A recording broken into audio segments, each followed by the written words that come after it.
right. Good afternoon, everybody. Welcome to our Maker Talk. I feel like from the look of the crowd, a lot of you have been here before, but I have to do this spiel, so I'm going to do it again. This is the Labs. Welcome. So the Labs is a place at MOK Library where you can learn how to use all kinds of machines and make all kinds of stuff. So we got sewing machines, laser cutters, 3D printers, all that good stuff. If you want to register to use any of those, you can register on our website if you're tuning into this from our live stream, or you can grab one of these cards from me, and it has like a little short link where you can register to use our stuff. So this is part of our Maker Talk series. The Maker Talk series is when we have a local artist or creator come up and talk about the process of making a thing. And this month we have Yuki Clark to tell us about her queer sci-fi comic. So, so take it away. All right. Well, hello, everyone. Welcome to my talk on creating your own comic series. So, I'm going to have a little bit about myself. That's if for those who don't already know me in the audience. I'm Yuki Clark. I'm a cartoonist, but my day job is transit planning. So I have been drawing ever since we had a world without TSA. Great times. But I've been drawing comics for over 16 years. This is my first my first 3 comic characters from Max's Adventures. Max, Puppy, and at the time, Mumble. And the redo of them 15 years later. So I've been doing different stories, different everything, getting better for over 16 years. And I had to start somewhere. Let's start with somewhere that did not look great. But I'm going to start with planning your series, because before you even put pencil on paper or stab your iPad with a pen or something, you have to start with planning it. And my framework for how I'm going to explain this is my Rita and Josie series that I'm currently working on. So it is a sapphic sci-fi adventure featuring the titular Rita and Josie. They are childhood best friends that were separated at birth. Not birth. They were after they were childhood friends, separated and reunited after 10 years. As now they're adults, and they realize Josie's been on Mars this whole time. Why are there people on Mars? How can Josie travel between the 2 planets?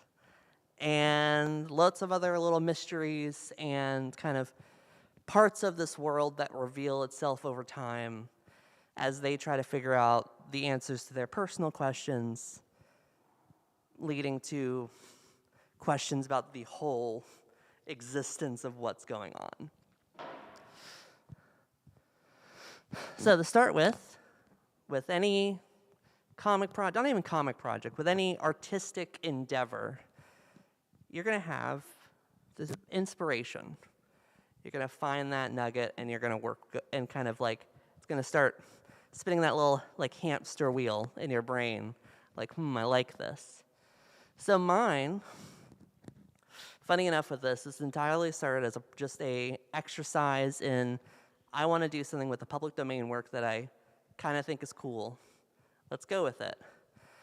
So I had retouched with A Princess of Mars, the John Carter series, one of the foundational science fiction pulp kind of stories, project series, kind of defined early 20th century science fiction.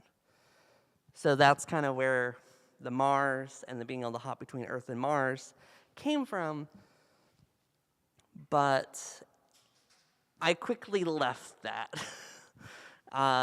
because in the end I didn't like it. I didn't like it as a framework for a story, and there were a few things that were too early 20th century but that were too integral to the story to keep around. So it's definitely okay if your idea ever decides, like, this is cool, I'm gonna just kind of spin off of this. So from there, you kind of build a concept to your story. So taking that initial inspiration and kind of starting to gel it into what your actual vision is. Now, for a comic series in particular, there's a few questions you have to like ask yourself. What is kind of the goals of the series? How is this series going to actually be able to be a series and not maybe just a one-shot or kind of like a smaller comic? Because a lot of ideas are good for comics, but not a lot of ideas are good for a comics series, a serialized long-term story. You have to find ones that can keep that going over a long period of time. Now, especially for a series, as you're gonna see these main characters and not want to get sick of them. They're the core that you're going to want to build around for a series. So I keep saying the title of the series, Rita and Josie, they're the main characters. You have to ask, what's their personality? What do they do? What do they like? Like, how are they going to kind of live and breathe within this story? Like, you're going to want to have characters that can kind of just start doing things on their own and push the story forward without necessarily you needing to prod them. Like, I have someone who kind of related this as, imagine they're actors. Are they having fun? Or are they, you just kind of, they're just here. So definitely, you want them to make sure they're pushing the story. Push the story. Character design is also quite important, and it can evolve over time. You want that to be a reflection of the character. Like, you can see how this is the original design for Rita, kind of just the shorter hair, kind of more femme generic, if I can say, but kind of moved into a more distinctive hairstyle and kind of more fell into their more engineering, kind of build it, fix it kind of mentality on their clothing choice, the more practical. And kind of similar for Josie. Josie kind of fell into her character design a little earlier. But one of the things is that worked more into different fashion, like what would a fashion of someone who grew up on Mars for their teenage years look like? Her body has changed, so she can be more distinct, and so she's a little bigger, which is fine, and kind of works on Mars where because of the gravity, it's not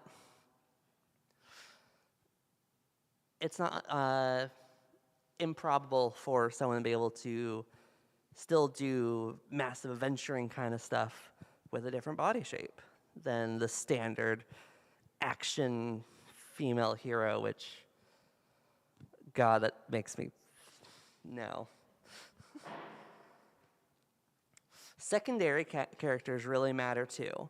Unless your story somehow works with just main characters, you're going to have a good, strong set of secondary characters. They're going to have, even if they're not as in-depth as the main characters, they're going to still need their own sets of goals, motivations, personality. What makes them complementary to the protagonists, but also pushes them along and makes them better. by having them around. So these are sketches of 3 different characters that are side characters. So the primary antagonist, who is from the future and has some beef with Rita and Josie for spoiler reasons. Rita's high school best friend, who kind of goes with the flow and but also knows when to kind of be able to pull Rita aside and be like, okay, mate, kind of can have a close but different bond than, say, with Josie. But also being an engineer, so therefore they can just have that an engineer synchronizing moment or something, or it can be fun. And this character who is Deppen, an Automassian or Martian who also complements Josie in an interest in historical artifacts. World building and setting. So one of the questions you have to ask when you're looking at your story is, how much of world building do you actually need? Does it actually need to be super concrete? Are you the next Tolkien? Or are you just need it for background flavor? Especially you're a more low-level series of, say, a sports comic. Kind of need the school, you kind of need what's at stake, what's around that, and kind of don't need a lot. And what character traits are because of this world? For example, since the aforementioned Josie growing up, their teenage years on Mars, they are taller than they would have been on Earth. So they are more 6 foot because gravity just makes you grow taller in space. So in the end, it's a tool that you use to make your story better. And this is something I've done. You don't want to go into the spiral of world building forever. Now, this is the slide I have all these here for. So a lot of the story structure will be based on the kind of format you choose for your comic in the long run. So, so for your story, are you trying to aim for a weekly publication, a monthly, or are you going to have full chapters or just a page? What's the kind of pacing with your comic with that? Is your goal in the end a webtoon, a scrolling webtoon? Is it print? Is it a manga? Is it one-shots or smaller stories in together, like how typically French BD are? That's why I have all these books, because you can see your manga style individual issues or chapters. You have comic strips, the magazines that are typical in Japanese publishing, or the super nice kind of picture book printing of French comics that you can use, that they typically print in books as chapters versus as one shots kind of within a series.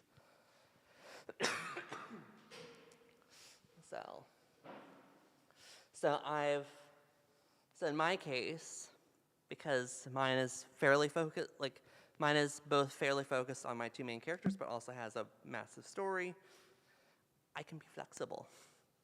I can choose to go the more manga route, which is my goal, but they can still work for slice of life strips or smaller things that don't need a sci-fi epic to make work.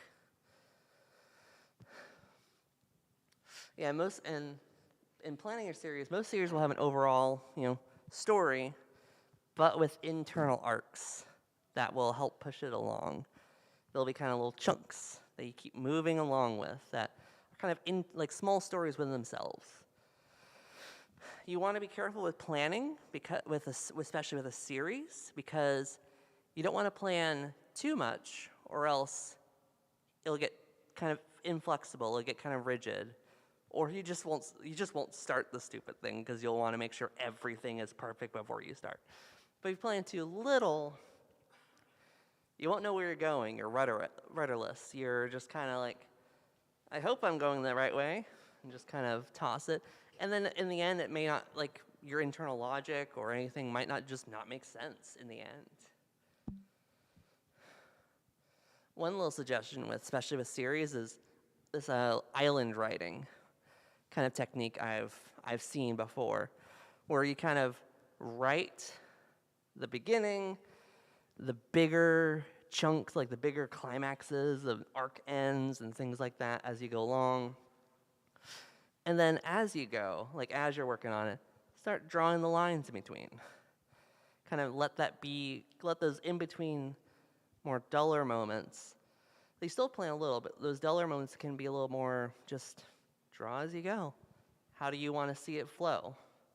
And then you can adjust as you go on if you end up liking something you just kind of BS'd along the way to fit kind of that new standard. All right, now we're past planning the thing. We're doing the dang thing.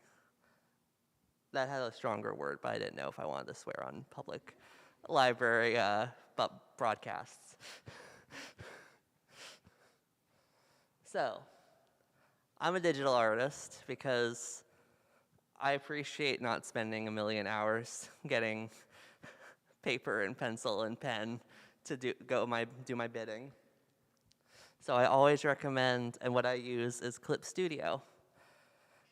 Like, it's the best. I don't even know how to explain how good it is. The best. It has the best resources, does the kind of most lifting for you, and especially its EX, which is the higher grade of the two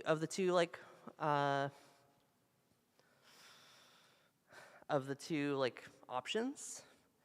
Has it where you can bunch pages by project, so you can have a whole chapter under one giant file and just export from there. That's so easy, that's so convenient. It is expensive, but if you get these on sale, especially if you want to just start, Pro is only $20 on sale, and it's only about $100 to upgrade on sale if you do end up wanting that. That's just a flat fee. And I'll have time for questions right after, yeah. But if you just want to start on something for free, you just kind of want to play around with even making comics in general, Medibang's pretty good for that. It's free, it works, it's not horrible, does the job. So I'm going to be kind of just going through these really quick, just kind of the process of how a page comes from this to a finished page. But it's kind of like the storyboard roughs of where you just kind of want to make it rough. You just want to get it down.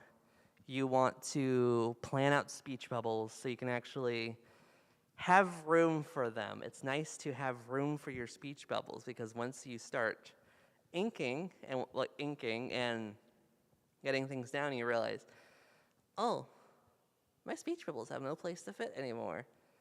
This sucks. I've had that happen before. Don't be me. Also try to make sure you're sketching your chapter or pages for a set before you start inking, so you can kind of actually see where the whole story is going before you put something in stone. And if you're looking for print, try to sketch a kind of mini cliffhanger or eye catcher as someone's flipping it to keep them wanting to flip. Even if they already bought this book, just keep the people entertained. So when you get to line art, redraw panels. Look at this one. I completely both of these, I completely threw out the window what I sketched here. Ooh, so sorry. And redid them, because I didn't like how it was turning out when I was trying to ink them. So went to that. A lot of it's just kind of, if you sketched it well enough, you just sketch it like I did here. She is more or less the same standing as she was in the sketch, as she was in line art. And just kind of really just finding those, fine-tuning those. And then color. I am not someone to fully emulate the color because I kind of go on a more flat, of a flat, kind of pseudo French Beady, pseudo Archie comics kind of flat. It works for me, and people like the colors, but you may not want to do that. And if so, find a different instructor for that kind of color. And excuse me, I am like mildly recovering from a cold. I am fine, I just haven't. But, so moving past that, you're going to learn your limits. So burnout is super, super, super easy in comics. You do not want to hit that point. You're going to want to time yourself. Time yourself making a page to give yourself realistic expectations of where you're going. And especially as a series, you do not want to overdo yourself. So, and then just keep yourself healthy overall. Don't stretch yourself too far. And try to plan a routine that works for you. Can you guys read this comic? No? Yeah. Well, I'll just give you a quick run through. It is by Mizuki Shigeru, who is one of the kind of founding fathers of modern manga. It tells the story of him at a dinner with Osamu Tezuka, the god of manga, and Ishinomori. And they're talking, Tezuka and Ishinomori are talking about how they don't get, they're not resting. They are sleeping. They are not sleeping for multiple days in a row for their comic. And Mizuki Shigeru is kind of going at them of, I sleep 10 hours a day. And they're like, wow, how can you do that? I have so many deadlines. I'm like, sleep is your power. You will shorten your lifespan by not sleeping and taking care of yourself. And then the last panel is Mizuki Shigeru reminiscing and saying, and they both died early. Which is true. So, and then another thing with a series is being efficiently lazy. You are drawing these people and these places thousands of times. Don't make yourself work too hard. Cut corners. And also, line art doesn't have to be perfect. As long as it looks good enough, you can stretch that a little bit. Especially with panels, people are going to look at panels for maybe a second, unless they're a nerd who are looking at the panels for longer. I'm one of those nerds. I'm a bad judge of comics art because of that. But see this is a tiny little detail in the corner. It'd just be like this, a tiny inch or less on a page or on a screen. So I didn't have to draw as well. And that's okay, because it looks fine when you're reading it. And then when you're working, just don't zoom too much. It's a trap. You'll nitpick. Don't do it. All right. And before you try a series, maybe experiment. Try one-shots. Try something a little different, like strips. Something that you can still finish. But you can test out the world, you can test out your ideas, you can test out yourself, see if you can actually do it, while also having small snippets to introduce the wider world, our world, to it. So like I've done little comic strips, Red Dirt Ruin, which is the sample at the front because I couldn't get the thing full printed in time. For this is a one shot that I've been working on. I have another one shot kind of in the pipeline, kind of to test out the specific ideas and workings as I keep going. And then release. There's not one way you can release a comic, especially nowadays. So on web, you have things like Tapas, you have Webtoon, you have Comic Fury to make your own site. You have Pixiv, if like they have English stuff now. You can do Pixiv.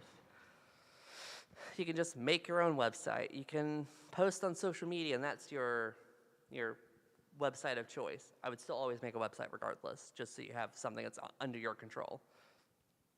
But you can also print. You can self-publish. You can pitch to indie publishers, or even big publishers if you have an agent or get stupid lucky. But and then in the end, you can, with those prints, you can table at conventions. You can meet cartoonists. Ones here, for example, we have SPX, we have DC Zine Fest, we have Storybox Fair, like up in Silver Spring in June. We have a few different options where you can get your comic out and meet people. But there's lots of avenues nowadays.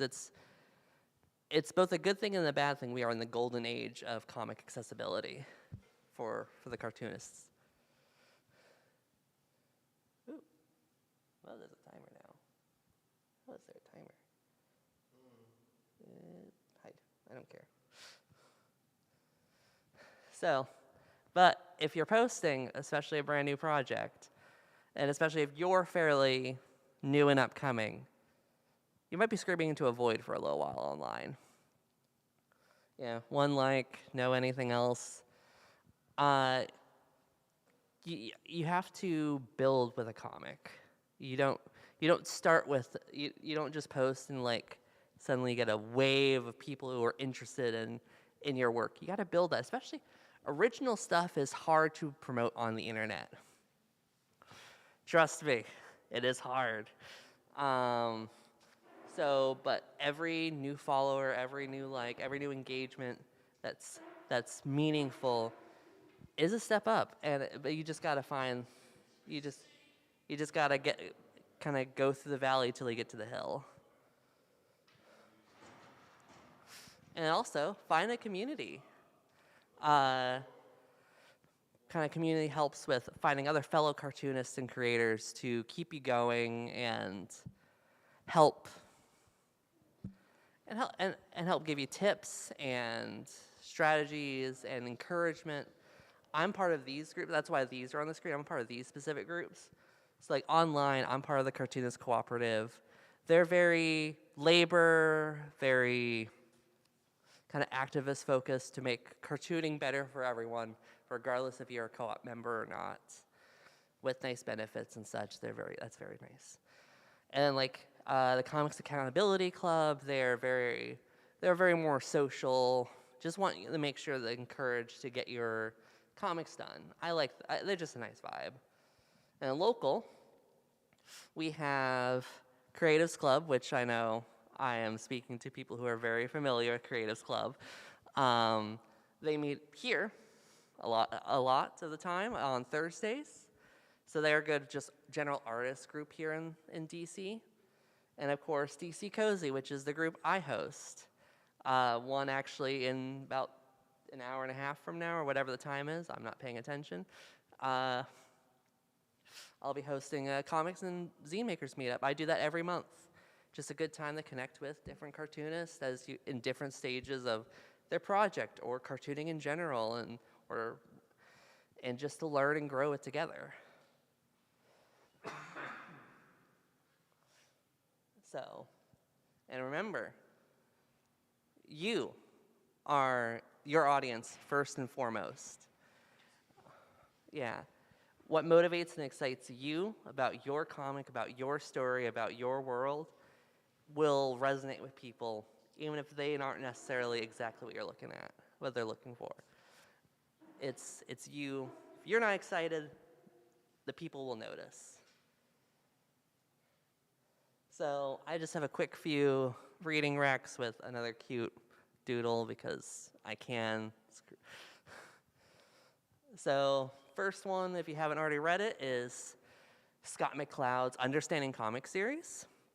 It is a great introduction into what makes comics such a unique medium, how to make comics, not necessarily comic series, but more of the fundamentals of how to make comics. And then, as he saw in the year 2000, which he actually ended up being pretty right, the future of comics and how they will change from the traditional publishing methods. This one's a fun one, How to Write Manga Even You Suck at Art. This is by Mieri Hiyanashi. They are the creator of A Girl Who Can't Get a Girlfriend. Oh, I see nods. They understand. You know that. This is their ongoing series about the basics of making manga and making a manga series. And I will just kind of say if you're looking for a comic series, stuff about manga is more likely to fit your bill in general for instruction because we don't have as much in the West, unless specifically webcomics, which may or may not fit with what you're looking for. But it's available at they're at Mieri Hiyanashi, on Blue Sky, Tapas, Webtoon, and the Deadbird site. And I forgot to mention previously, but the whole Understanding Comics series and A Girl Who Can't Get a Girlfriend are available to request at the DC Public Library. And the final one, which is not available here, is also a very good one. It is by the creator of JoJo's Bizarre Adventure. It's his own breakdown of the theory and practice of creating manga from a very in-depth, like tweaky, very nerd level of how to create your manga. Of course, his series, JoJo's Bizarre Adventure, is also available here at the library. All right, and thank you so much. I will now open it up for questions. So thank you for hearing me rabble for a while.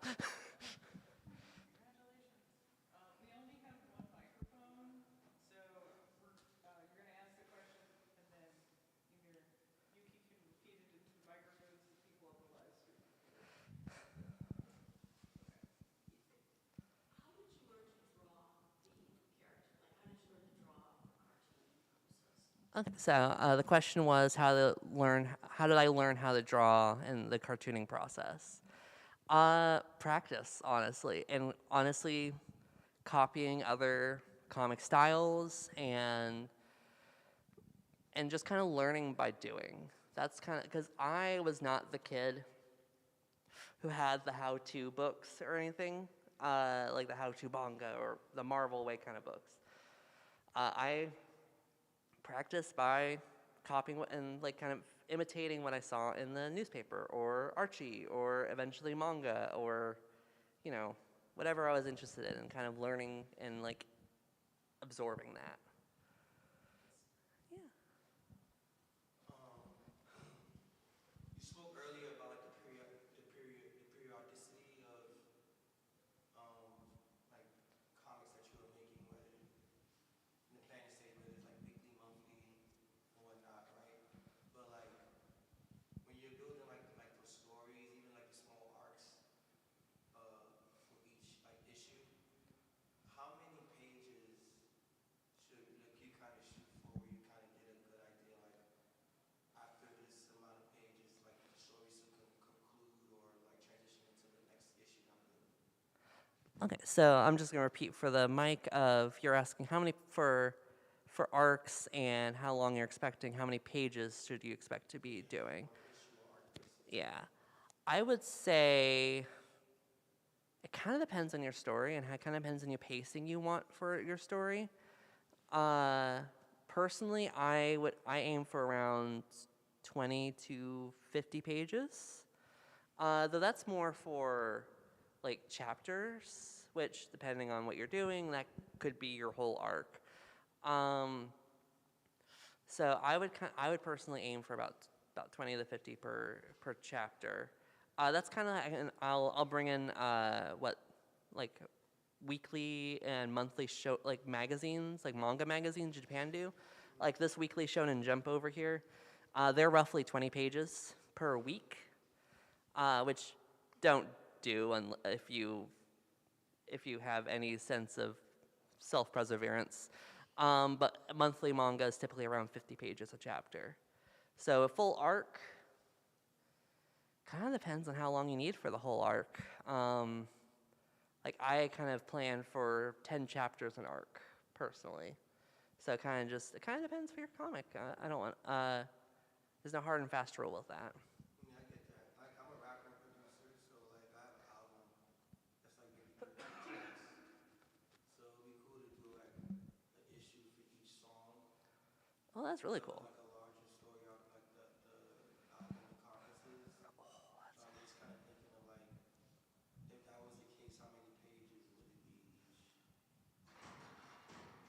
Yeah. each issue if it was to signify like my process of making the song, what the song is about, and that's issue one, issue three, and it's like the whole arc is a comic to go with the album. That was just what I was thinking. Yeah. That's what you were saying, it does help. Yeah. I'm glad it helps. That's really cool, actually. You're thinking of doing that. Any other questions? Could you talk a little more about how you built your audience and how much of it was active outreach strategies versus people coming to you and finding your content? Okay, so I'll repeat for the mic of how did I build my audience? Was it more organic or was reaching out to kind of people? Is that a good summarization? Cool. So a lot of mine was more of that in kind of outreach and engagement. So being part of like the groups I was mentioning, especially the Cartoonist Cooperative and the CAC, I kind of was able to kind of start networking with cartoonists and start kind of growing my audience like alongside others. I'm not trying to say I was like a leech, but more of we were able to kind of help grow each other. I do have a lot of, but I also do have a lot of growth myself, just through organic people finding me or someone like on Blue Sky, for example, you can have like lists that you can autofill. Someone added me to a new like cartoonist they like list and are helping funnel people through that to me and like just kind of like, yeah, it's like, so I would say it's about 60-40 outreach versus organic finding me. So if that answers your question.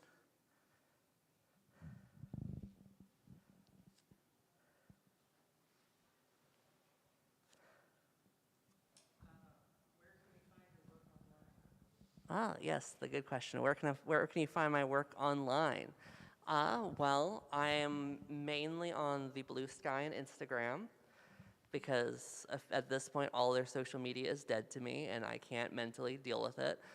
I am at Yuki Clark, which is just my name on Instagram, and at yukiclark.com on Blue Sky.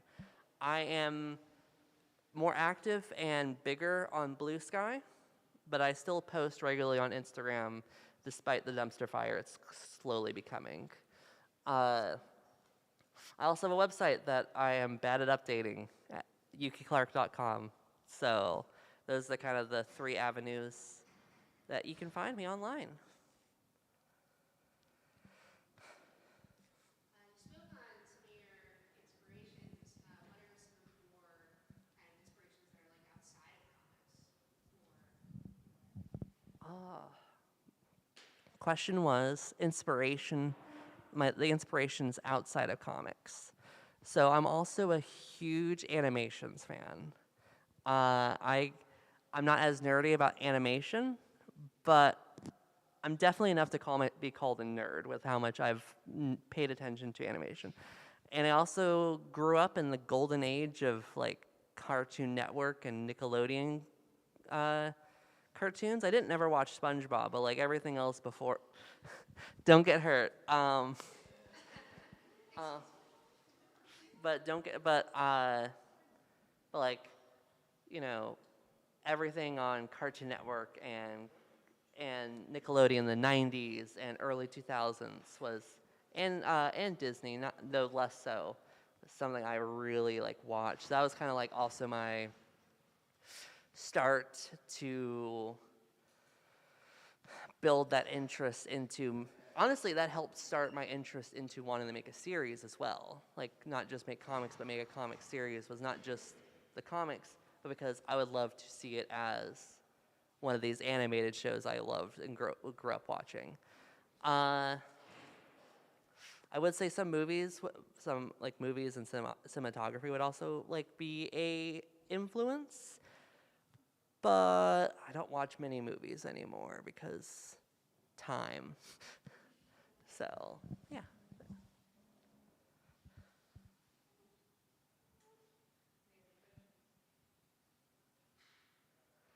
Oh, With the time component, how do you balance this with a full-time job? How do you stay sane and healthy and motivated?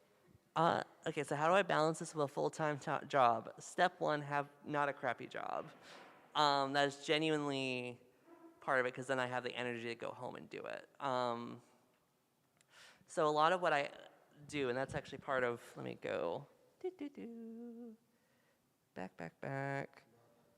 Yeah, that's why I kind of mentioned plan a routine because that's what I have to do or else time will slip away. I try to use my like weekends to kind of make my kind of bigger line art draw like sessions. I try to use some of my evenings to plan. I force myself to go to, well, I don't force myself to go to like artist meetups, like Creatives Club, where I theoretically should be working on art and sketching. The reality of that is very dependent on how chatty everyone is, including me, and I'm an organizer now, so that's fun if I'm the only one. That's not I'm not getting anything done. But so yeah, it's really just kind of finding like where I can fit it naturally and kind of sticking to that rhythm. Because if I leave that rhythm, it's hard to get back into that rhythm because then life tries taking a hold of everything else around it. So yeah, and having a job that doesn't like drain me every day definitely helps too. You did kind of think about the burnout, like I think just not trying to get a lot done at once. Like even if you did instead of like a page a day or whatever after work, maybe just like a square.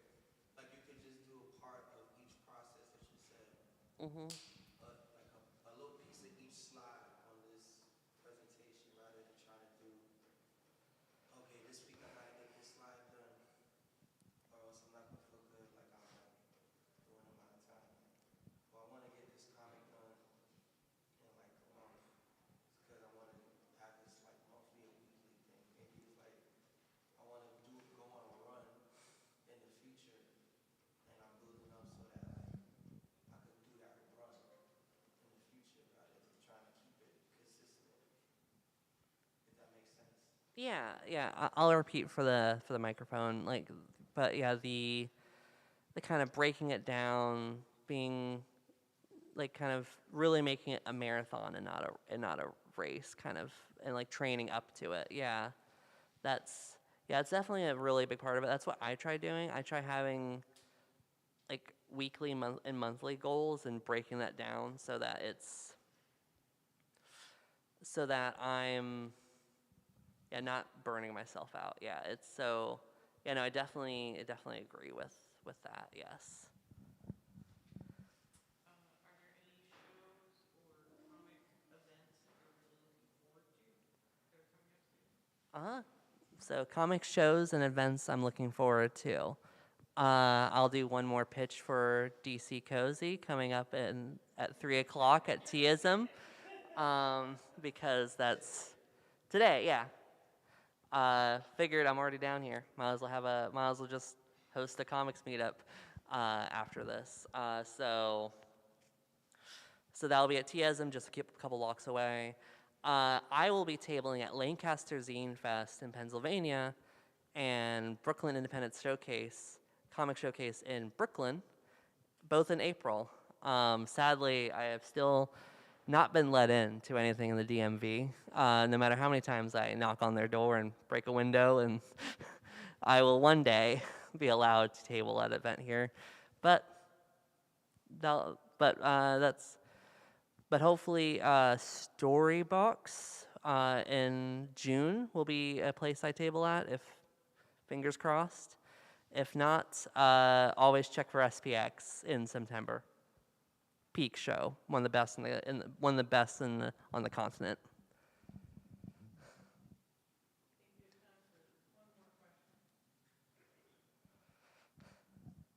Yeah. A story, like idea story format is basically playing around with different kind of concepts and seeing which ones would stick. Is that am I getting that? Yeah, so I'm gonna kind of reiterate that to make sure for the mic and to make sure I understand. Like, it's like part of making a series and making the story is kind of, coming up with is